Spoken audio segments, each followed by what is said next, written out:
Hello, Shira. Shalom, Rabbanit, Hamutal. Many years ago, when I was in 6th grade, we were in charge of like in America, you have parents patrol around the roads to make it safe for the kids to walk to school. To help the kids to cross the street on the streets that are leading to school. So in Israel, it's kids who do that. In 6th grade. Exactly. They're called We're very safe in Israel. And I was in charge of the team. There's a team. They are holding the sticks to open and close the crossroad, and I was the commander. And one day, unfortunately, this person was driving. He didn't pay attention. And even though we were very aware of what was happening, and we were very obvious because we're wearing yellow. The yellow vest. Exactly. He hit a kid who was crossing the crossroad. Thank God everything was fine. That's really scary. It was very scary for us. We were at 6th grade, and it was like very hard for us. We went back to school, and the school therapist spoke to us. But then one of the teachers said to me, maybe it's not the way you say it was. Maybe your testimony is not really what you say. She was questioning your... Exactly. I was so offended. I'm like, I just went through this traumatic event, and then this person comes and he's like questioning my my sincerity about what was happening. Exactly. That's horrible. I know. A very bad experience, even though, thank God, the kid was fine. Everything was fine at the end. And we are starting Masechet Makkot. Ken, and we don't want to talk about road safety today, even though it's very important. It is. But we do want to talk about given testimony. Exactly. About witnesses and more accurate Eidim Zomemim. So we were looking it up to see how it says, how to say it in English. So it's either plotting witnesses, the witnesses that are plotting or conspiring against one of the people. So it's either conspiring or plotting witnesses. But we're going to call it, just like in the Gemara, Eidim Zomemim. Yes. But just so you'll know, in Hebrew, hazama, it's to conspire. Exactly. So let's give an example in order to make it easy and to say the differences between denying a testimony and between Eidim Zomemim. So it's between hakchasha shel edut, denying the witness, and between hazama shel edim, conspiring the witnesses. Okay. So let's say Reuven murdered Shimon. That's the crime that we're talking about. And then first witnesses come into the court and they say, we saw Reuven on a Wednesday in Givatayim. הרגשתי את זה מגיע. סליחה, מההתחלה של זה. No. So let's say Reuven killed Shimon, okay? And there are witnesses who come to court and they say, we saw Reuven kill Shimon on a Wednesday at 3 o'clock in Givatayim. So they're saying something very specific. Very specific, and you can check, right? Can. So that's great. And the dayanim, the judges, are questioning them and investigating and looking into everything, and the testimony seems good. But then a person comes in and he says, no. No, not one, two. And they say, it's not Reuven who killed Shimon. It's Levi. It's someone else. This is hakchasha. This is to deny exactly what happened. We're talking about the crime itself. We're talking about who did it, did he do it, when did he do it. It's about the crime itself. So this is hakchasha, and it's not what we're talking about when we're talking about Eidim Zomemim, right? Okay, so Eidim Zomemim, it's when, after we have a testimony that Reuven killed Shimon in Jerusalem, 2 o'clock on a Sunday. Right. We have a second group of witnesses that are coming into the court before the verdict of Reuven. Right. And they're saying, we don't know if Reuven killed Shimon or not. Yeah. But we do know that those witnesses that just gave a witness that they were in Yerushalayim on Sunday at 2 o'clock, they were with us in Tel Aviv all of Sunday.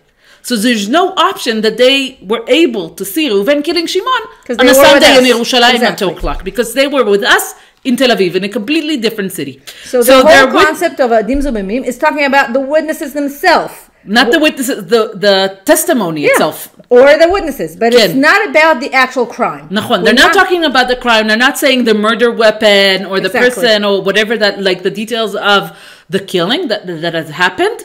They're talking about the fact that the witnesses that gave the testimony weren't there. Exactly.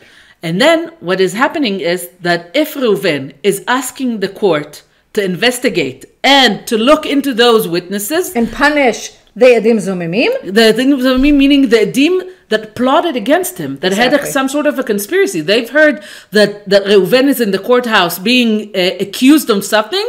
They saw an opportunity to make him get killed by the court, and they went for it, and they lied about it. To frame him. They were framing him. Exactly.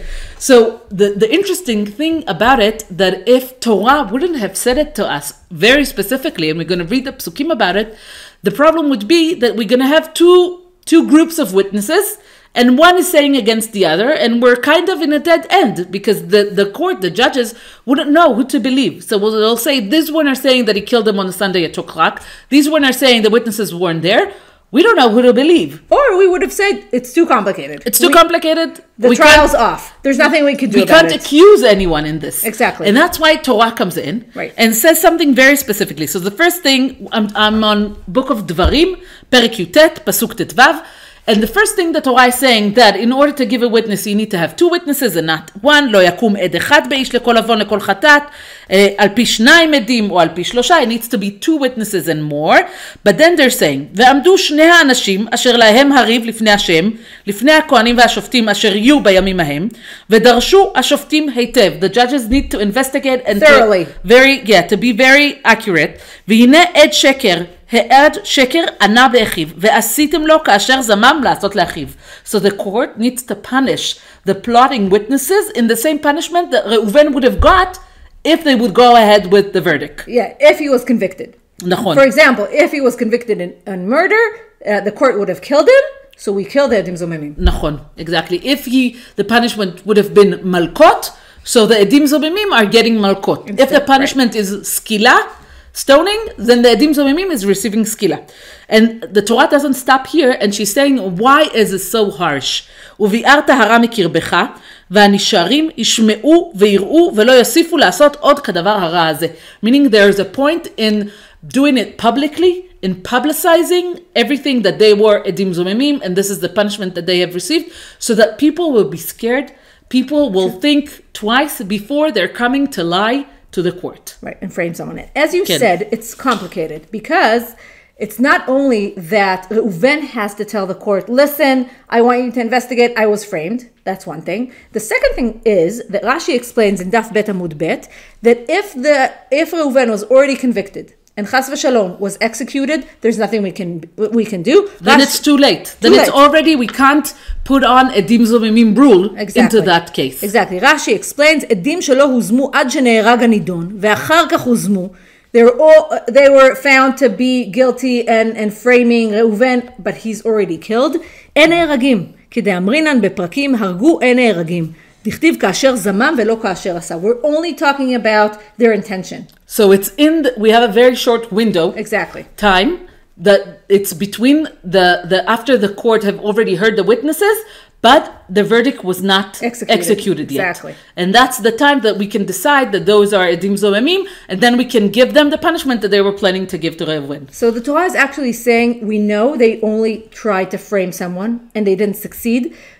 Nevertheless, we're going to punish them at the most severe punishment because we don't want our courts to be filled with liars and people who are trying to drag the judges away from seeing what was happening there, and they're trying to contaminate the whole thing. This is why we're going to punish them like they wanted to punish Reuven, even though he wasn't punished. And Eidim Zomemim, this whole topic is very, very much debated about and talked about, and there's a lot of halachot concerning Eidim Zomemim, not only in our perek in Masechet Makkot, but also we can have it in Shulchan Aruch, in Choshen Mishpat, and through our halacha, because this is something that starts with Torah, that it's actually the Oraita, but Chachamim add on takanot and explained exactly how do we do it, when do we do it, when is it allowed, when is it not allowed, and giving it all the framework of how does it go, Eidim Zomemim. Good luck with Makkot, Shavua Tov. Good luck, enjoy Masechet Makkot, Shavua Tov.